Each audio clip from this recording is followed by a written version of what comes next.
Brothers, picture waking up tomorrow with ironclad control over every word you speak, every emotion you feel, every dollar you spend, and every thought in your mind.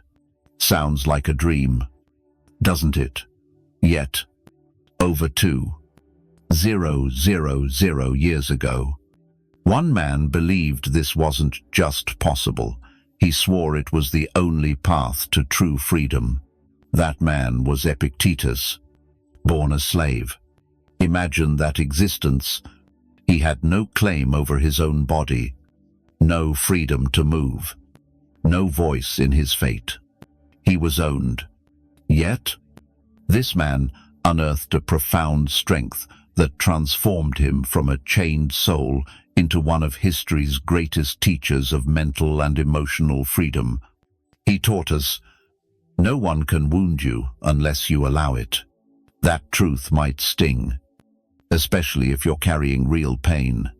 But Epictetus meant this: while we can't control every event, we can master our response. In that choice lies our true power.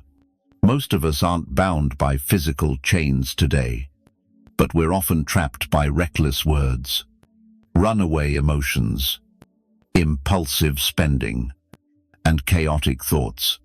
We say things we regret. We let a bad mood ruin an entire day. We spend money thoughtlessly on things we don't need. We let fear, doubt, and worry hijack our minds. But what if I told you the same wisdom that freed a Roman slave could free you? What if the parts of your life that feel most out of control, your words, moods, money, and thoughts, could become your greatest strengths? The ancient Stoics uncovered a truth we've forgotten. True wealth isn't measured in gold, it's measured in self-mastery. Real power isn't about dominating others, it's about commanding yourself. True freedom isn't having endless choices, it's choosing the right ones. Day after day, life hands you chances to practice this. When some fool cuts you off in traffic, that's your moment to govern your words and temper. When you're tempted to buy something you don't need, that's your chance to assert control over your wallet. When your mind spirals into fear or doubt, that's when you seize command of your thoughts. The beauty of Stoic wisdom is it doesn't demand perfection. Even Marcus Aurelius, Rome's mightiest emperor, wrestled with these challenges. In his private journal, he wrote daily reminders. You control your mind, not the chaos around you. Grasp this, and you'll find unshakable strength. This isn't about being cold or detached. It's about becoming so steady that no storm can shake you. When you master your words, you speak with purpose, not impulse. When you master your moods, you choose your emotional state instead of being its victim. When you manage your money, it becomes a tool for peace, not a source of stress. When you command your mind, you steer your thoughts, not languish as their prisoner. In the next few minutes, you'll discover the 4 pillars of personal power. We'll dive into ancient wisdom that's more relevant now than ever, and you'll walk away with practical tools to apply it. But you must commit. Each part builds on the last. Don't skip a step. Walk this path with me, and I promise it will transform your life. If you're ready to take back control, hit that like button. Drop a comment telling me which of the 4 pillars, words, moods, money, or mind you struggle with most. Subscribe, because this journey to self-mastery is just beginning. Share this with someone who needs it, because real power starts within you. And leave a comment below. Declare this: I am the master of my words, my moods, my money, and my mind. First pillar: mastering your words. The gateway to wisdom. An old proverb warns the tongue is small, but its damage is vast. Yet most fail to see this. Your words don't just harm others, they shape the man you're becoming. Seneca, Rome's great Stoic philosopher, spent years watching the power of words in the Roman Senate. He saw careers built or shattered by a single sentence. Friendships crumbled from careless remarks. Alliances rose from thoughtful speech. But his deepest lesson came from within. Seneca wrote, "Every new beginning comes from the end of another." This is truest with our words. Every time you speak, you close one chapter of yourself and start another. The question is, are you becoming a man you respect? Think back to the last time you snapped in anger and instantly regretted it. In that moment, you felt the raw power of uncontrolled words. They spilled out before wisdom could intervene. Now, imagine reclaiming that power. Picture every word you speak, chosen with care, not flung out in haste. The Stoics developed a simple yet profound method, the pause, before speaking, especially when emotions surge. They paused and asked 3 questions. Is this true?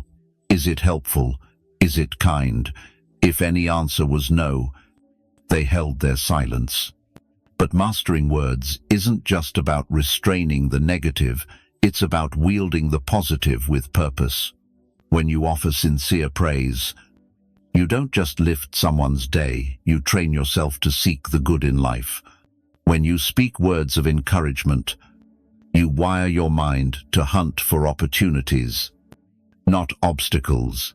Marcus Aurelius wrote in his journal, "Be like a rock against which the waves crash endlessly.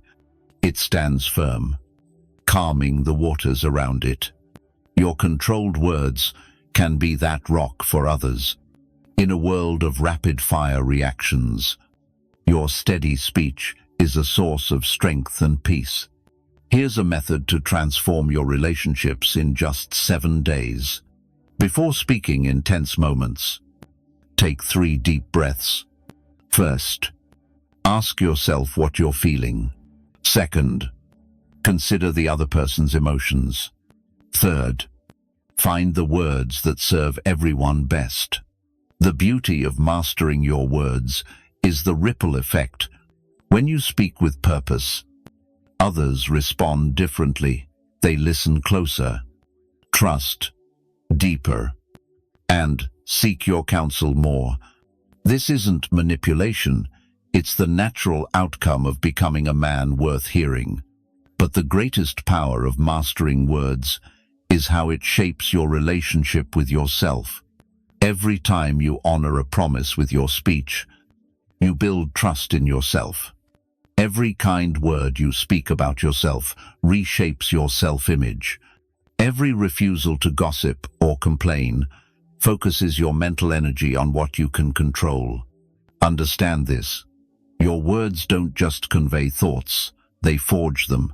When you consistently speak of possibility, gratitude, and wisdom, your mind begins to think in those patterns. You become what you repeatedly say. Your mouth is the bridge between your inner and outer worlds. Master that bridge, and you control the flow of energy both ways. Tomorrow, we'll explore how this principle applies to your inner emotional world. Affirm this daily. I speak with power, not fleeting emotion. Next, mastering your mood, the weather of your soul. Imagine waking each morning with someone else dictating the climate in your mind. Some days they bring a storm of anger, others a fog of sadness, and if you're lucky, a burst of joy. Most men live their emotional lives this way, at the mercy of external events. But here's the truth that changed everything for me, and the Stoics knew it too. 000 years ago, you're not a victim of your emotions, you're their architect. Viktor Frankl, a Holocaust survivor and psychologist, endured years in Nazi camps. In the worst conditions, he discovered a Stoic-like truth. Between stimulus and response lies a space. In that space is your power to choose your reaction.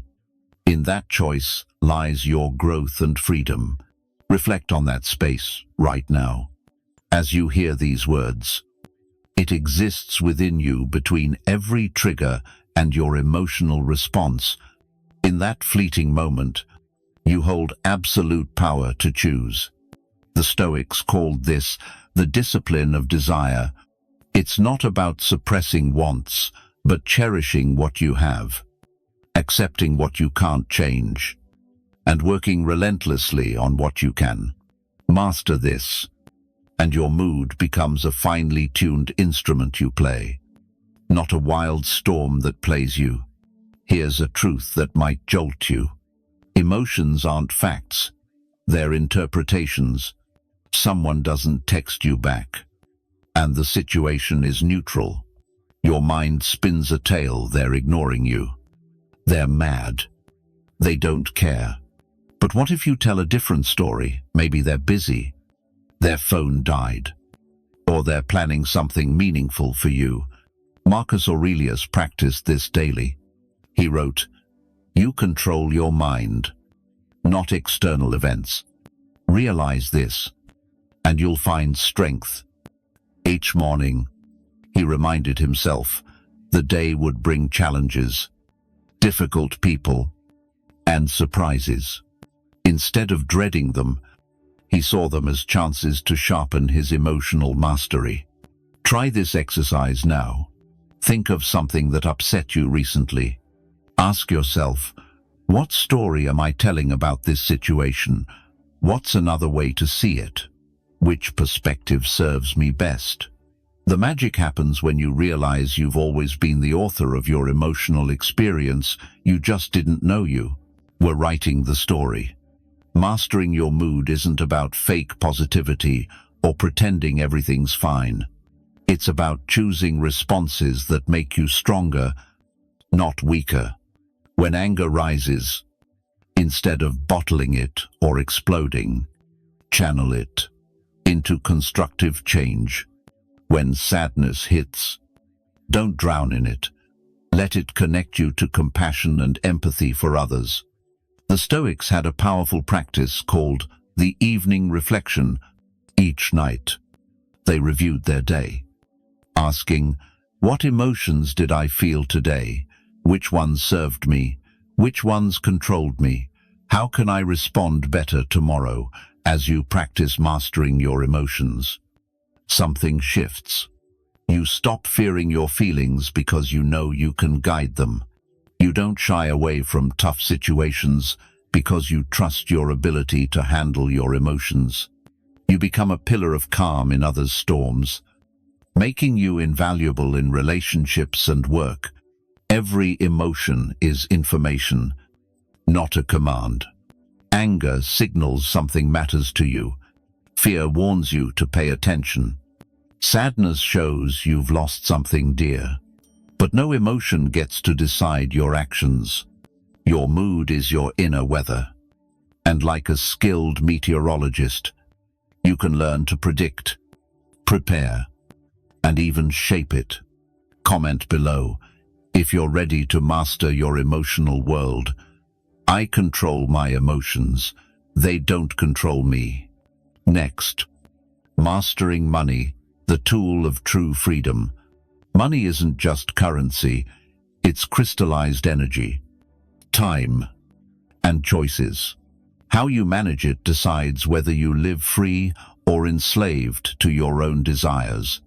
Seneca, one of Rome's wealthiest men, wrote, "The poor man isn't the one with little, but the one who craves more." For him, this wasn't just philosophy, it was a way of life. Despite his wealth, Seneca practiced intentional hardship, sleeping on the floor, eating simple meals to remind himself happiness doesn't rely on luxury. Here's a hard truth. Most avoid if you can't control your spending. You don't control your life. Every purchase is a step toward freedom or a slide back into chains. There's no middle ground. Yet, mastering money isn't about being stingy or denying joy. It's about aligning your spending with your values and making money your tool, not your master. When you buy out of boredom, loneliness, or to impress, money is running you. When you spend on things that truly enrich your life or help you serve others, you're the one in charge. The Stoics had a concept called preferred indifference, things nice to have but not tied to your worth or happiness. Money falls here. It's better to have it, but it must never become your master. Think of the last impulse buy you made. That item gathering dust at home, you know, the one. In that moment, what were you really chasing? Was it the thing itself? Or were you trying to buy a feeling, status, comfort, excitement, or approval? Here's a method to transform your relationship with money forever. Before buying anything non-essential, pause and ask, what am I truly seeking here? If it's an emotion or experience, find a way to achieve it without spending first. Often, you'll realize you don't need to buy anything at all. But mastering money goes beyond controlling spending. It's about creating value. The Stoics believed in contributing to the common good. When you focus on serving others through your work, money becomes a natural byproduct, not the sole aim. This shift in perspective changes how you earn and spend entirely. Marcus Aurelius wrote, "When you rise reluctantly in the morning, remember, you're waking for the work of a man. View your work as service, not just a paycheck, and you'll work with excellence. That excellence inevitably brings greater financial rewards." Here's what transformed my financial life. I started tracking not just where my money went, but how I felt after each purchase. I made 3 columns: what I bought, why, and how it felt afterward. What I found stunned me. Purchases that brought lasting satisfaction, aligned with my values, books that expanded my mind, time with loved ones, tools that helped me serve others better. Impulse buys for status or fleeting emotions left me empty or regretful. This simple habit clarified my spending in ways no budgeting app ever could. Mastering money also means knowing the difference between assets and liabilities. Every dollar you spend should maintain or grow your ability to earn and serve others. Think this way, and you'll naturally build wealth instead of just consuming. The goal isn't to hoard money, but to gain enough freedom to be generous, take calculated risks, and make choices based on what's right, not what you can afford. Next, mastering your mind, the command center. Your mind is a garden. Every thought you nurture is a seed you plant. What harvest do you want right now? As you listen, thousands of thoughts vie for your attention: worries about tomorrow, regrets from yesterday, judgments about these words, plans for today. Most men live their lives as passive spectators in this mental chaos, never realizing they can choose which thoughts deserve their energy. Epictetus taught his students that true wealth isn't in owning things, but in wanting less. He wasn't just talking about material wealth. He meant wealth of the soul. When you stop entertaining every thought that knocks, you grow rich in peace and focus. Consider this. You wouldn't let a stranger barge into your home and wreck it. Yet you let random thoughts invade your mind, upending your emotional state. A single negative thought can ruin your day if you let it linger. The Stoics developed a practice called prosoche, constant attention to the present moment and vigilant monitoring of your thoughts. This isn't meditation as we know it today. It's like being a gatekeeper for your mind, deciding which thoughts get entry and which get turned away. Here's an exercise to change your life instantly. For the next week, when you catch yourself spiraling into negative thoughts, pause and ask, does this thought help or harm me? Does it move me closer to the man I want to be or further away? If it's not useful, replace it with a constructive one. Mastering your mind isn't about fake positivity or ignoring problems. It's about choosing thoughts that build rather than destroy. Instead of, this is awful, and I'm helpless, I think, this is a challenge. What's the best way to tackle it? Same situation. Entirely different mental experience. Marcus Aurelius wrote, "The universe is change. Our life is what our thoughts make it." He knew he couldn't control Rome's enemies, political schemes, or even his own mortality. But he held absolute sovereignty over the kingdom of his mind. Your mind constantly spins stories about what things mean. Someone doesn't smile, and it tells you they're rejecting you. Traffic jams, and it says you're doomed to be late and everything's ruined. Your boss calls you in, and it whispers, you're in trouble. But here's your power. You can rewrite those stories right now. That unsmiling person might be battling their own struggles. Traffic is a chance to practice patience or listen to something enriching. The boss's meeting could be good news. The Stoics called this the discipline of judgment, separating facts from the stories we tell about them. The fact is, it's raining. The story is, this rain ruins my day. Master this distinction, and you become unshakable because your emotional state no longer hinges on external events. Try this now. Think of something stressing you out recently.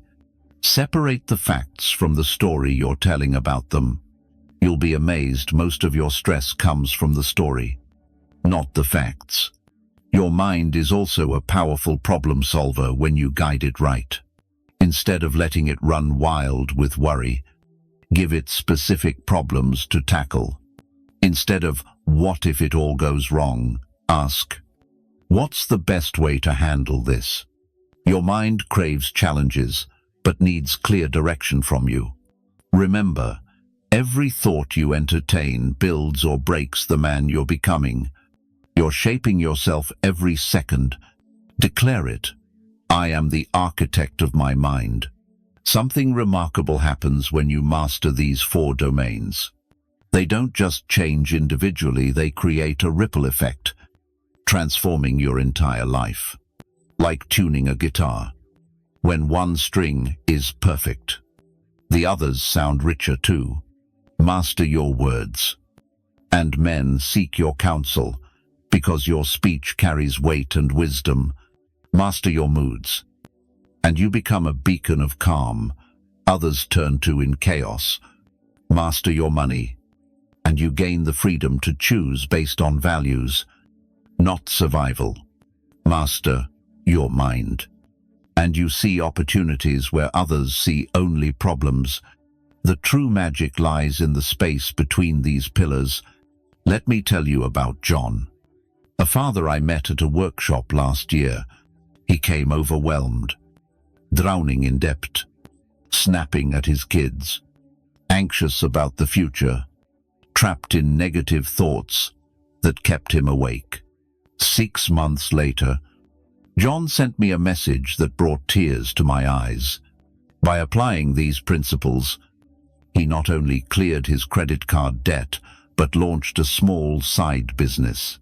His bond with his kids transformed because he learned to speak with love, not frustration.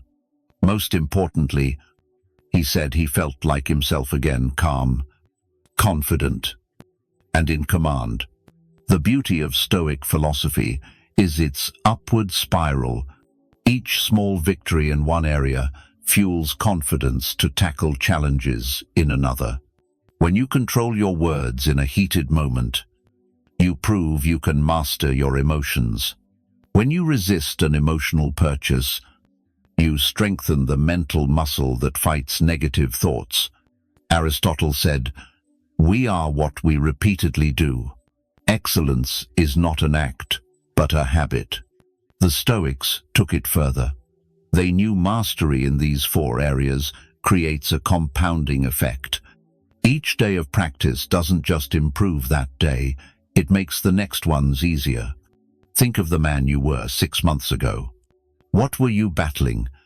Now imagine who you'll be in 6 months if you commit to these principles. The gap between now and that future self isn't as wide as you think, just a series of small daily choices. You don't need to master all 4 areas at once. Trying that often leads to frustration and giving up. Instead, pick one pillar that resonates most right now and focus on it for the next 30 days. Success there will naturally lift the others.